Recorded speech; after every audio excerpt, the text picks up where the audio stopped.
April 22న 27 మంది నాయకుల్ని ఉగ్రవాదులు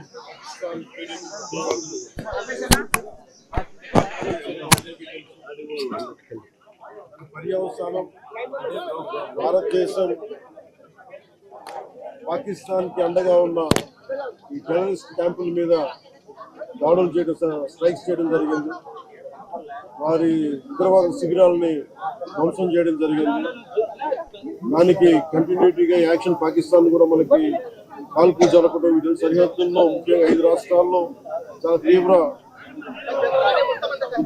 చాలా ఉద్విగ్నతతో కూడిన పరిస్థితులు ఏర్పడ్డాయి. ఆ క్రమంలో మన ఆంధ్రప్రదేశ్ కు సంబంధించిన మురళీ నాయక్ కూడా అగ్నివీరుగా 2 సంవత్సరాలు 22లో వెళ్ళిన వ్యక్తి. తల్లిదండ్రులతో మాట్లాడుతూ ఉంటే ఒకటే చెప్పాను, నేను దేశం కోసమే పుట్టాను, దేశం కోసమే చనిపోతాను అనేది పదే చెప్తా ఉన్నాడు. ఎందుకు నాయన మనకు ఆ ఉద్యోగాలను అంటున్నా కానీ లేదమ్మా, నాకు రైల్వే ఉద్యోగం వచ్చినా రైల్వే ఉద్యోగానికి పోలేదు, కేవలం దేశం కోసం పనిచేస్తాను, నేను దేశం కోసం చచ్చిపోతాను కమిట్మెంట్ ఉన్న వ్యక్తి. కానీ దురదృష్టవశాత్తు చాలా చిన్న వయసులో 23 ఏళ్ల వయసులో తన ప్రాణాలని కోల్పోవాల్సి వచ్చింది. పదే మొన్న కూడా ఏం చెప్పారంటే, నిజంగా ఉగ్రవాదుల తూటాలు కానీ సరిహద్దుల యుద్ధాలు కనుక జరిగితే దాని పర్యావసనం, దాని ప్రాణాలు మొత్తం సమస్త భారతంలో కనిపిస్తూనే ఉంటాయి, దాన్ని ఎక్కువ అవుతూనే ఉంటాయి. దానికి ఒక బలమైన ఉదాహరణ మురళీ నాయక్ గారి మరణం. చాలా బాధ కలిగించింది. 23 ఏళ్ళ చిన్న వయసు. మన ఎవరు భారతదేశంలో ఎవరు యుద్ధం కావాలని కోరుకోలేదు. ఎప్పుడు మన పరాయి దేశాల మీద యుద్ధం చేయలేదు. మనల్ని సంరక్షించుకోవడంలో మన యుద్ధం చేయని తప్పక పరిస్థితులు. అలాంటి పరిస్థితుల్లో దీనికి మొదటిది కారణం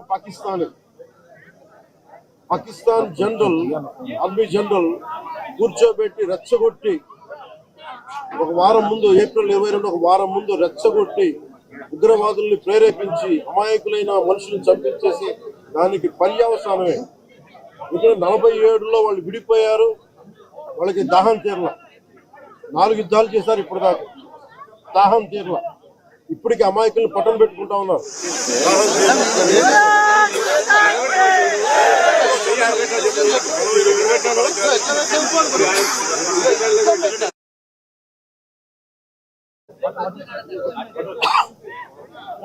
నిన్న కూడా చూసాం, సీజ్ ఫైర్ అన్న తర్వాత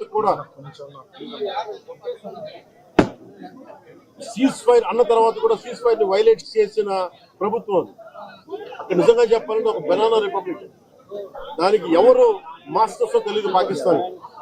వాళ్ళు చేసే అరాచకాలు, వాళ్ళు చేసే మనకి స్పాన్సర్డ్ టెర్రరిజం ఇండియాకు ఒక ఇబ్బందిగా తయారైంది. ఇది మన ముంబై దాడులు కావచ్చు, కశ్మీర్ లో ఎథ్నిక్ క్లెన్సింగ్ కావచ్చు, ఇది ఒక రిపీటెడ్ కోయంబత్తూర్ దాడులు కావచ్చు, పేలుళ్లు కావచ్చు, జామా మస్జిద్ పేలుళ్లు కావచ్చు, లేదా గతంలో జరిగిన మనకి గోకుల్ చాట్ పేలుళ్లు కావచ్చు, లుంబిని పార్క్ పేలుళ్లు కావచ్చు, ఇవన్నీ కూడా ఎక్కడో చోట దీనికి ఒక ముగింపు పలకాలి. దీనికి ఒక బలమైన గుణపాఠం చెప్పాలనేది నరేంద్ర మోదీ గారి అందరికీ ప్రజలందరూ కోరుకున్నారు. ఆయన గౌరవ మంత్రి ఐటీ అండ్ ఎడ్యుకేషన్ మినిస్టర్ వారు అనౌన్స్ చేశారు. గౌరవ ముఖ్యమంత్రి చంద్రబాబు గారి తరఫున, అలాగే నరేంద్ర మోదీ గారి తరఫున ఇక్కడికి మంత్రివర్గం అందరం ఉన్నాం. ఇక్కడ అందరం కూర్చొని, మేము ముగ్గురం కూర్చొని ఇందాక గౌరవ ముఖ్యమంత్రి గారి సూచనల మేరకు, ఇందాక సోదరులు మన లోకేష్ గారు చెప్పినట్టుగా దాదాపు 50 లక్షలు ఎక్స్గ్రేషియా ప్రకటిస్తా ఉన్నారు. అలాగే ఒక 5 ఎకరాల పొలం అని కూడా తెలియజేశారు. అలాగే 300 గజాలు ఇంటి స్థలం అని కూడా అనౌన్స్ చేశారు. అలాగే ప్రభుత్వంలో వాళ్ళకి ఎవరికైనా సరే, వాళ్ళ నాన్నగారికి కానీ ఎవరికి కానీ ప్రభుత్వ ఉద్యోగం కూడా ఖచ్చితంగా ఇవ్వాలనేది కేబినెట్ లో ముందు పెట్టి నిర్ణయం తీసుకుంటాం. ఇవన్నీ కాకుండా నేను అదనంగా వ్యక్తిగతంగా నేను కూర్చోబెట్టి ప్రస్తుతం వరకు 25 లక్షల రూపాయలు మన కుటుంబానికి నా వ్యక్తిగతంగా నేను సాయం చేస్తానని తెలియజేసుకుని, ఇది ఇలాంటి పరిస్థితులు రాకూడదని కోరుకుంటాం. కానీ దురదృష్టవశాత్తు ఇలాంటివి జరిగినాయి. మనం అందరం ఇలాంటి పరిస్థితుల్లో భారతదేశ ప్రభుత్వానికి, ప్రధానమంత్రి గారికి, అగ్ర నాయకత్వానికి, ఆర్మీకి, నేవీకి, air force, entire defence forces కి ఇది మనం అండగా ఉండాల్సిన సమయం. ప్రతి ఒక్కరూ చాలా ఎరుకుతోటి చాలా జాగ్రత్తగా ఉండాలి. ఎవరు వాళ్ళు వేలాది మంది ఈ లష్కర్ ఏ తోయిబా లేదా జైషే మహమ్మద్ తీవ్రవాదులందరూ కూడా వాళ్ళు భారతదేశం మీద రకరకాల దాడులు చేయడానికి ప్రయత్నం చేస్తా ఉన్నారు. సీజ్ ఫైర్ ని దయచేసి మనం ఎవరు నమ్మటం. సీజ్ ఫైర్ శాంతికి ఒప్పందం కాదు. వాళ్ళు ప్రత్యేక పరిస్థితుల్లో లొంగిపోయి ఇంక మా పాకిస్తాన్ బతకలేదు అని చెప్పి కాళ్ల బేరానికి వచ్చిన 3 గంటల్లోనే మళ్ళీ సీజ్ ఫైర్ ని వైలేట్ చేశారు. ఇది అందరూ కూడా గమనించాల్సిన విషయం. ఇలాంటి భవిష్యత్తులో ఇలాంటి ఒప్పందాలు ఉండాలని కోరుతున్నాం. దాని తగ్గట్టుగా మనందరం దేశానికి, దేశ నాయకులకి, ఆర్మీకి, నేవీకి, ఎయిర్ ఫోర్స్ కి, ఎంటైర్ డిఫెన్స్ ఫోర్సెస్ కి మనం బలం ఇవ్వాల్సిన సమయం.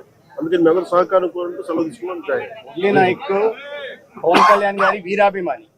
చిన్నప్పటి నుంచి వారిని కలవాలని తాతాలాడుతూ వచ్చారు. అటువంటిది ఇవాళ పవన్ కళ్యాణ్ గారిని ఇక్కడ రప్పించుకున్నారు.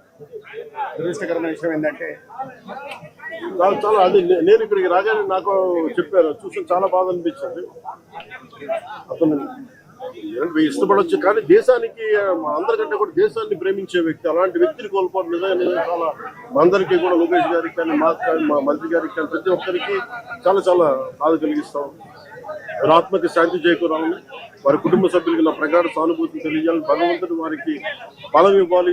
ఈ పుత్ర శోకానికి ఒకే ఒక్క కొడుకు, ఇంకెవ్వరు లేరు, ఒక్కటే ఒక కొడుకు. ఒక్క కొడుకుని కూడా చిన్న 23 ఏళ్ళు కూడా, 25 ఏళ్ళు కూడా లేదు, 23 ఏళ్ళ వయసులో చనిపోయాడు దేశం కోసం. చాలా చాలా చాలా బాధగా ఉంది. కుటుంబానికి అండగా ఉంటుంది. దేశ సహాయం కాకుండా మా 3 పార్టీల నుంచి కూడా వారికి ఏ సహాయం కావాలో మా నాయకులు ఇప్పుడు అందుబాటులో ఉంటారు. మా మంత్రివర్గ సహచరులు ఉన్నారు, ఎమ్మెల్యేస్ ఉన్నారు, అన్ని పార్టీస్ అందరూ వారికి అండగా ఉంటామని తెలియజేస్తూ సెలవు. జై హింద్.